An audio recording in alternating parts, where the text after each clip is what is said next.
A lot of people have been criticizing Disney over the years.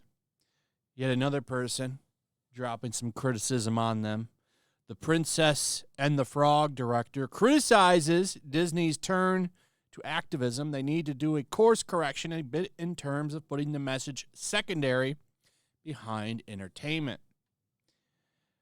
They've been trying to capture Gen Z and a little bit of the millennial audience with this activism first, entertainment second thing that they've been doing forever. And it's just not working. And I can show you it's not working.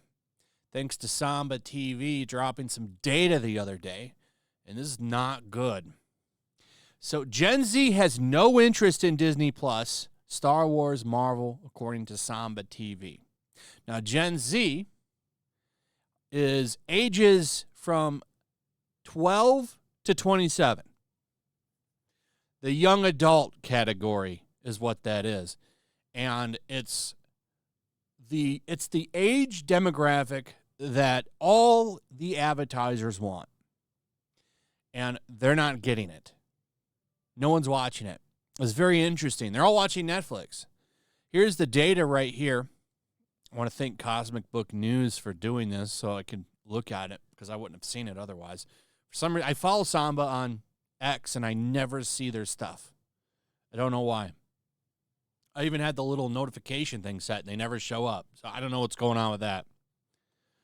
But check this out. So this is Gen Z % of streaming time spent on each service. And Netflix is king. Netflix has 59% of them. That's a lot. But what's really pathetic is Disney's cut.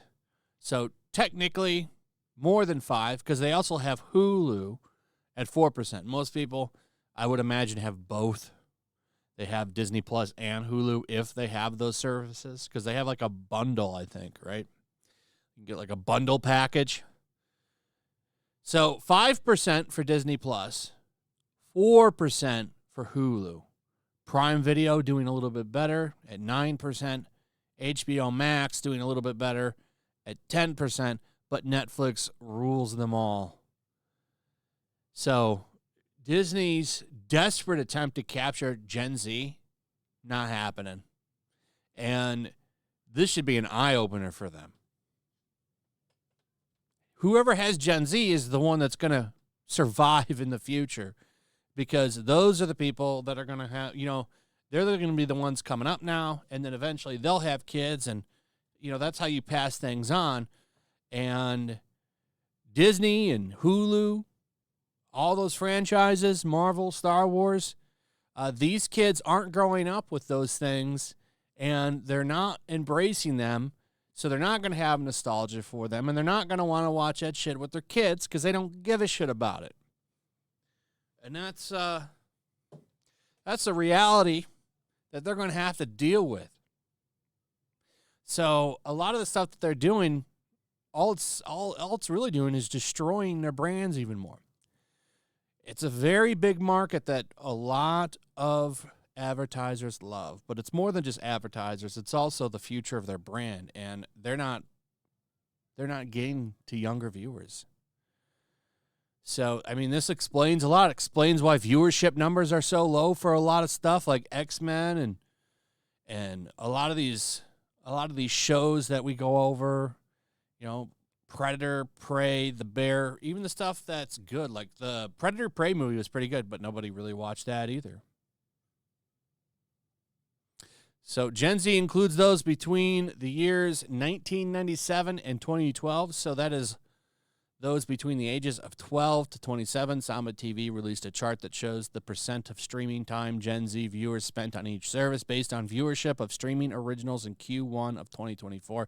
The chart shows 59% of Gen Z spent their time on Netflix, followed by 10% on WB's Max, followed by 9% on Prime Video, followed by only 5% on Disney Plus and 4% on Hulu. So, I don't know. Disney, another problem that I'm just now thinking about are their parks, because their parks are what matter really to Disney. And you don't have these young people really loving their properties. So I really don't see going to Disney as a big priority for them. And then when they have kids and want to take their families somewhere, Disney isn't going to pop up in their mind. There's a whole nother article I could have pulled up with this, talking about how it's so expensive at Disney now that people can't afford to go. This one's from WDW Pro. Disney World and Disneyland are so expensive, average American families struggle to afford a visit. Now, I've talked about this before. The prices there are insane. There was another article talking about how, and I can't remember the details of it, but I did do a video on it, so you could find it and see all of the details laid out if you want to look that video up. Just search Disney on my channel. It's very expensive, and it's so bad now that in the other video when I talked about this, it was about how people feel that the parks are a ripoff. They feel ripped off when they go. It's expensive. I mean, it really is, and it keeps getting. The prices keep increasing to kind of hide the losses that they're experiencing throughout the company. They just raise the prices every year and lay more people off. Eventually, there's going to be barely any customer service there because they've fired most of the people while you pay crazy, ridiculous prices. Disney is in really bad shape. I'm still shocked that they didn't put pelts on the board, that all of the people voted for things to stay as they are. And then, of course, Disney announced a bunch of bullshit after that. Well, it is what it is. Disney, one of the great companies, American companies, just going to shit, man. Going to shit. Ouch! We were thinking of doing a quick trip out to Orlando for Walt Disney World and Universal next week. $964 per person for 4 days at WDW. $634 for one park per day, and 2 days at Universal are $330, not even including flight, hotel, and food. Very expensive for families to visit.